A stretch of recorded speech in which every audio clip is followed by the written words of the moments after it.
I'm a preacher of the good word, collector of knives, with an eye for the metal and a faith that survives.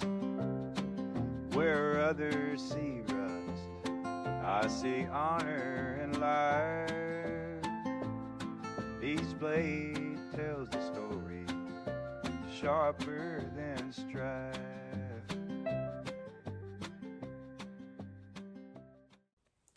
Hey guys, good afternoon. Nate Green with Green's Blade Revival. We're back with another one this evening. We've been kind of quiet. I know it was been about a little bit over a week since we've done a video, but was planning on doing one this weekend. But Friday night, my son came down with a stomach bug or something like that, and he has an issue in his body, the way the pituitary gland communicates with his hormones, and when he gets stressed and different things, our body naturally produces cortisol when we get stressed to kind of help keep us calm and kind of help keep us chill and all that. But his body doesn't do that. It doesn't produce cortisol due to an off-centered pituitary gland that we found out when he was born that he has that issue. So when he gets sick and can't keep his regular medicine down, we have to give him a booster shot or a super dose of his medicine and take him to the hospital. So we spent our weekend in Charlotte at Levine's Children's Hospital with him, getting him rehydrated and making sure that everything levels out and all of that.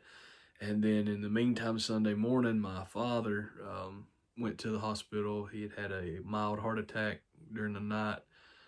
Thankfully, he erred on the side of caution and had my mom call 911 right away, and it was a mild deal. Could have been a lot worse if he'd waited any longer. He had a heart cath today, and they were able to place a stent in the one blocked artery that he had. So we're thanking the good Lord that God chose to spare him and Charlie as well. So they've gave us a run for our money this weekend, but we're here tonight. Everything's kind of settled back down, so we thank God for that. And we're here to do a video. We've got several mail calls that have came in, several trades that have came in, and several other deals that we've done in the past week or so. And pretty excited to show you guys tonight. First off, as always, as you just seen me hold it up, what you toting. And I forgot to charge my microphones with everything going on. So y'all forgive me for that. If you can't hear me, I'm sorry. I'm trying to make it as close as possible so you can hear me very well and try to talk as plain and as loud as possible this evening. And I will promise I will charge those microphones up before the next one. I just dropped the knife down in my seat here, so let me find it real quick. But what you toting today is first day in 3 days that I've been able to tote a knife.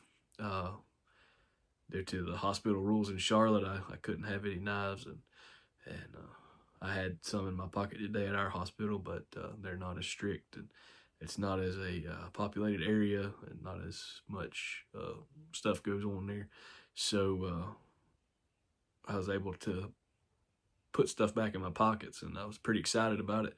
But obviously, always got my pocket cross, the Holy Land pocket cross from Brother Dwayne Clark over at Clark's Kentucky Knives. This has definitely been an awesome reminder this week of the things of God and how He's right there with us, and He's always right there, and we'll get in more into that. I'm trying to do better with my devotions at the end of my videos, so we'll get into that here shortly. But what else am I toting today?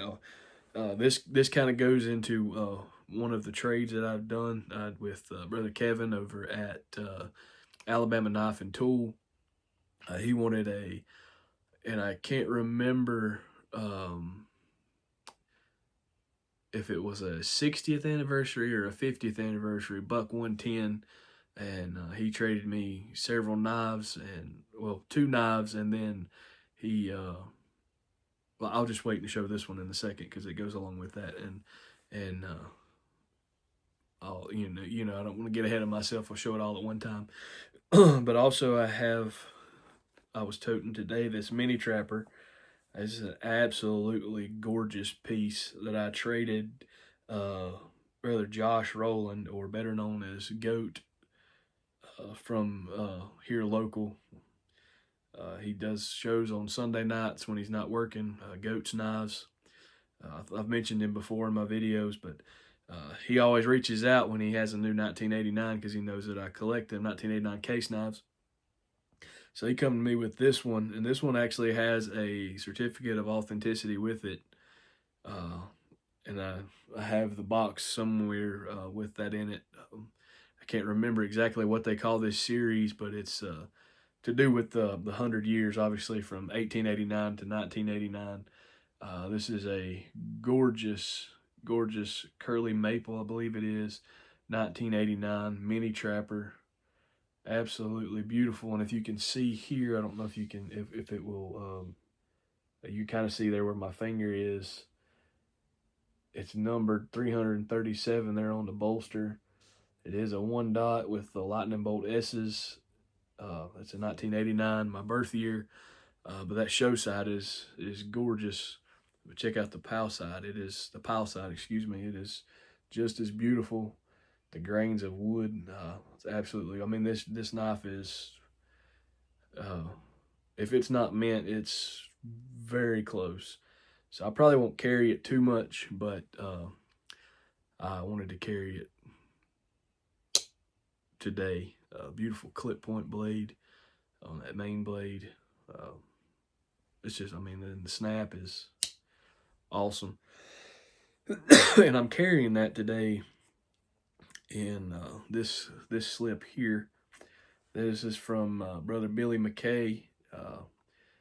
I had commented on a couple of his photos on the Knife Brotherhood Facebook page about how beautiful these slips are. I'm a sucker for anything that looks like alligator and or anything like that.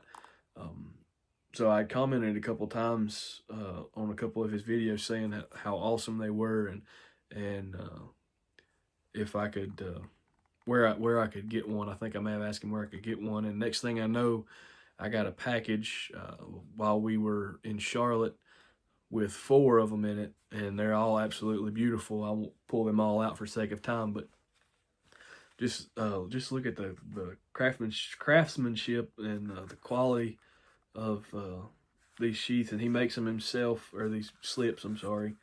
He makes them himself, and they are absolutely gorgeous. I sent him a message and thanked him for them, and told him I'd probably share with my dad. I'll give him one of them, and maybe another friend of mine who collects knives here locally. I may share with him. And the thing is, he said he hasn't even made that many of these, but I tell you, he did a really good job. And I don't know enough. Excuse me. I don't know enough about leather work to know, the ins and outs of it, but I'd say that Brother Billy, you got it down pat. And again, my friend, I appreciate these more than you know. It was nice to come home to a package and something on a good note after the weekend we've had here as a family, and we've had our times of emotion, we've had our times of our scared moments as humans, but we thank the good Lord that Dad's gonna be okay. He's facing some lifestyle changes, and I'm gonna be right there with him. I started the lifestyle change journey myself here recently. And so I'm going to be right there with him, right beside him. We'll be doing this together, and I look forward to having many more years with my dad. He's my best buddy, and I'm trying not to get emotional tonight. But when you see a loved one in that position, and then you're away and not being able to help them for a while, kind of unsettles your nerves a little bit, but we know God's got it all in control. But that's enough about that. We're for now we'll continue on with the knives. I've got a few to show tonight, and but Brother Billy, again, I really appreciate this, and love that. I told you I needed a fancy knife to put in them because they look too fancy for all the knives that I have, and it just so happens I just got this mini trapper. That's just absolutely gorgeous specimen of a knife. So I said, well, if I'm going to carry it, I'm going to carry it in one of Brother Billy's sheaths because they just match. They're fancy on fancy. So Brother Billy, again, we appreciate you, buddy. Keep up the good work. God bless you. Next, we have, I had been on a live, I think it was, with Ryan over at RH Blade and Shades a few weeks ago. I'd been on a live of his, just talking back and forth with some of the guys, and A-Dub from AW Custom Designs had posted up that he had a Mako for sale. And any of you that have been a follower of the channel for long know that when I cleaned up that Mako for my buddy, that I had been wanting a Mako of my own, also a shark tooth eventually, and a hammerhead.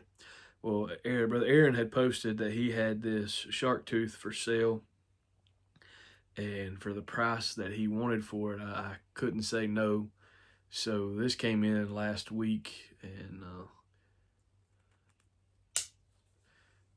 I now have a Mako. I don't know if you can see that or not, but it's in excellent shape. Brother Aaron said that the tip was broken, or tip was messed up, and he was able to fix it. And you can't even tell, if I hadn't said anything, you wouldn't have been able to tell that it had been messed with. But I absolutely love these knives. It's a 2002, I believe it is, if I counted correctly, Mako. So now I'm on the hunt. I've got to clean it, just shine it up a little bit, polish it up. So now I'm on the hunt for a hammerhead and a shark tooth to finish out the collection. I mean, it's got a little blade play, but it's pretty much almost centered, right down Broadway, as Big E would say. It's likes to lean to the show side just a little bit, but that's all right. Fantastic knife, and thank you again, Brother Aaron, for making that deal happen. Then my boss, who is also my cousin and one of my very best friends, he's got into collecting vintage case knives, and he got a hold of a X's Under 2-blade folding hunter, and then he decided that he wanted he liked the single blades better, and he's a collector of his birth year as well, 1972, I believe it is. So he gave me the opportunity to buy this knife from him at what he paid for it. And I don't even want to tell you, I of course added a lanyard, so this would count for a modified Monday. The Skinner blade is a little skinny, but it's still got a lot of meat left on the bone. Obviously, for a I can't do the math right now, 70, 80-year-old knife. It's got some good snap too still. It's that saber grind. And I don't know if you can tell just by the way the bolsters sit. I'm trying to see if you can see the X's. You can't really see the X's under, but they're there, I promise you. See if I can get it to where you can see it. Well, anyway, they're there, 1940 to 1964. Absolutely gorgeous. I mean, the scales, handles, covers, whatever you want to call them, they're perfect. Needs to be cleaned up a little bit, but everything's tight on it. Snap. Beautiful. So that's our first X's Under too, and we're excited about that. Excited about having that one in the collection. let me see here. Let's go on into this trade from Brother Kevin over at Alabama Knife and Tool. He had wanted that, like I said, I can't remember if it was a 50th or 60th anniversary buck 110 I had. So he proposed a trade, and we come to an agreement on a couple things. So he had proposed a trade for my 110 for this buck cadet. I'm pretty sure it's a brand new one, still in the box. Yes, 2024 model. And this little Stockman. So we got that as part of the trade, along with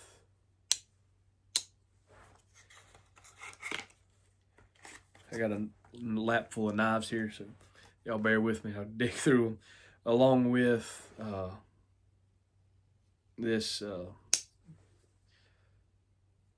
Buck Mini Spitfire. Got the green spacer in it.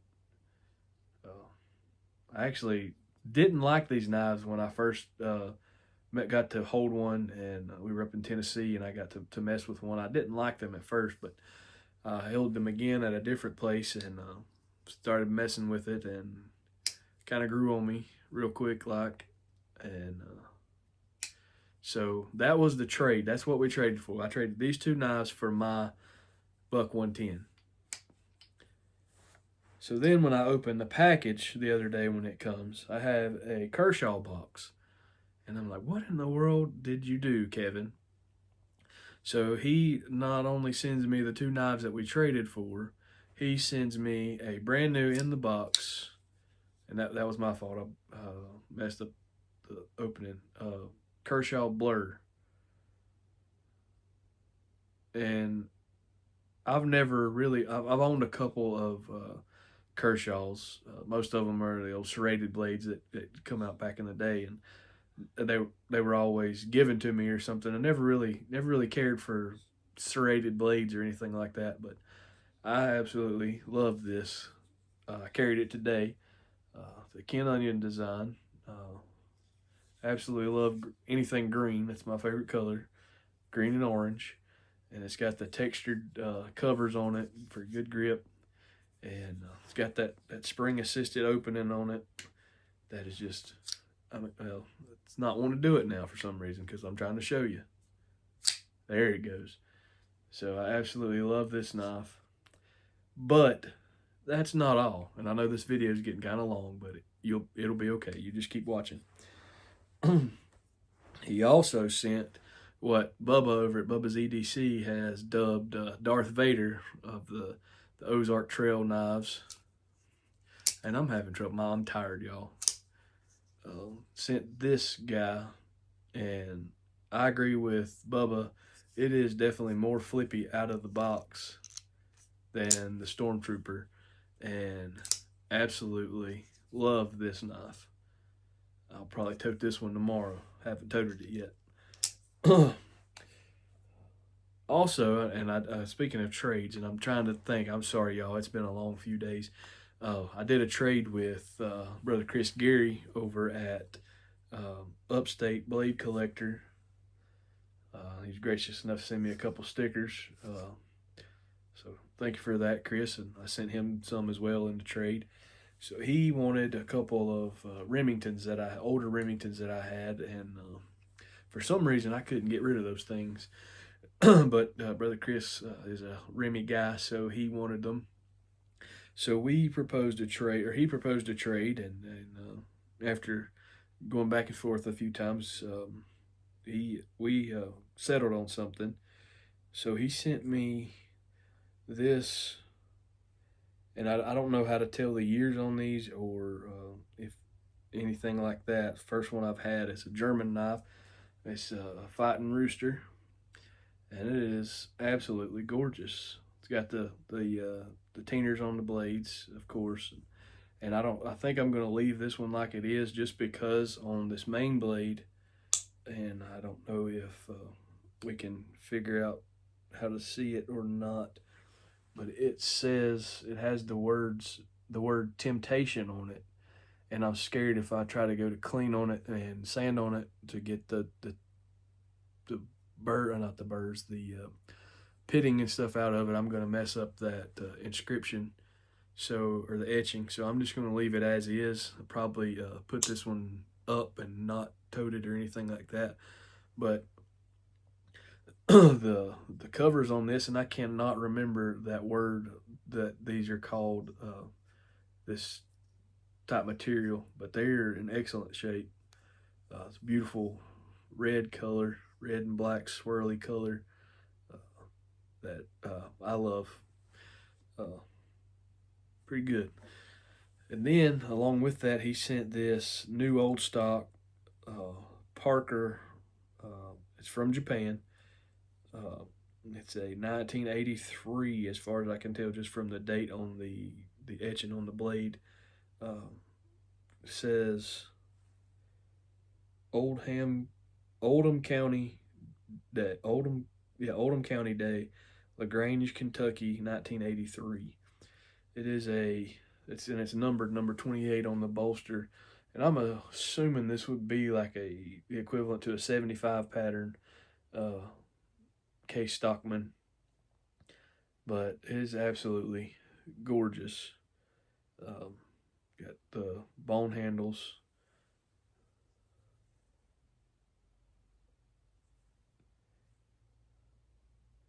And then I left it laying over there. I won't get up and get it. He also sent I believe it was a Camillus electrician's knife along with that trade as well. And I haven't been able to publicly thank, on video. So thank you, Kevin, again for the trade you did, and thank you, Brother Chris, for the trade that we did, and looking forward to many more. And one more thing before we go, or before we get into the other deal, and I won't be much longer, I promise. I got a sticker swap in the mail from Brother Bobby over at Rugged Cross. Make sure I say it right. Rugged Cross Knives. He sent a note. And I'll read it. It says, "Thank you so much, brother, for the sticker swap.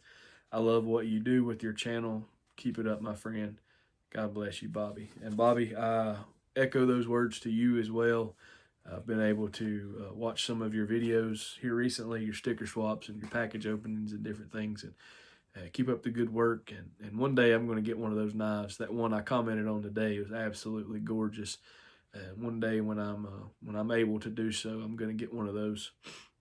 But he also got his stickers in, and he sent one of those over, and that is absolutely awesome, the way he incorporates the nails and the knife to make the cross. And I absolutely love that. I love what it stands for. So Brother Bobby, again, thank you for that, and looking forward to putting that one on the box with all the rest of them. I believe that is it as far as the show and tell goes. But we were talking about family and different things earlier. I think that's where I was at. I can't even remember now. I'm sorry, but when things happen in your life suddenly, and I think we talked about this in the last video a little bit, but when things happen in your life suddenly, and you're given pretty much a life or death deal, and you have to make decisions, and you have to look out for those around you, your loved ones, and all of that. We've got a supreme maker, supreme being that allows us the cognitive thinking to be able to make these decisions, to be able to follow through with these things at a moment's notice. Being able to comprehend what needs to go on, and that is the same with our spiritual side. We've been given the Holy Spirit to guide us and to keep us and to help us in decisions that maybe would lead us down one path or another. And we've got to be aware at all times of that for lack of a better word, that conscious, that brain that will allow us to be able to make these decisions. And as we know, and I don't have it in front of me now, but God knows what's going to happen. God knows what you're going to go through today, what you're going to go through tomorrow, what you're going to go through 3 years from now, and He's given us that that that mind of Christ that would be able to help guide us and help keep us. And as Jeremiah 29:11 says, and I won't quote it verbatim because I'll mess something up, but it says, "For I know the plans I have made for you," and it goes on there. But for sake of time, we won't tarry too much on that. But he knows what's going to happen. He knew that Charlie was going to get sick. He knew that my dad was going to have the heart attack, but nothing takes him by surprise. So why should we let it take us, is what I'm trying to get to tonight. Why should we let it take us by surprise? Why should we be shocked when something happens, or why should we be upset when something happens? Yes, as we said before, our natural side, our humanistic side takes over, and we begin to fret, we begin to panic, we begin to think the worst, and we begin to do these things, and when we all should just be centered and anchored in Christ, and we thank God that He has come down and He has anchored Himself within us, and we have the ability and the power to be able to take control of a situation with His guidance, of course, and He will lead us down the right road. And I trust that makes sense. Like I said, my mind is tired today, but these things have been rolling over in my mind and in my heart. And as I saw Dad this evening, and there he had to stay in the ICU tonight just for monitoring due to him having the procedure done. He asked me if I would be able to take the service here on Sunday night, so I automatically begin to try to put myself in that mindset of getting ready for delivering the word this weekend. And I've had something on my heart. I won't share that now, just for sake of I don't want Satan to try to interfere and bring up things that as he likes to do. And when the Lord is dealing with us in a certain direction, Satan would try to come in and bombard our minds with different things happening and all that stuff. So we'll keep that to ourselves for now, but maybe after Sunday we'll share that in a video for a devotion there later on. But just remember that God loves you, that Nate loves you, and we hope that you enjoy this video. We hope that you continue to enjoy future videos, and if we can do anything for each and every one of you, you just let us know. We'll be glad to pray for you and be a listening ear if you need to be. And we just thank the good Lord that our paths have been able to cross over the past few months, and we appreciate the support. We appreciate your friendship. Some of you we've become really good friends with, and we thank the good Lord for that. But we're approaching 29 minutes now, so I'm going to sign off now for the evening. But we thank you for tuning in this evening. Hope you enjoyed the video, and thank you for bearing with my tired mind tonight. My train of thought's been derailed about 5 or 6 times during the video tonight, but we thank you for tuning in, and God bless you. Let's go get another one saved.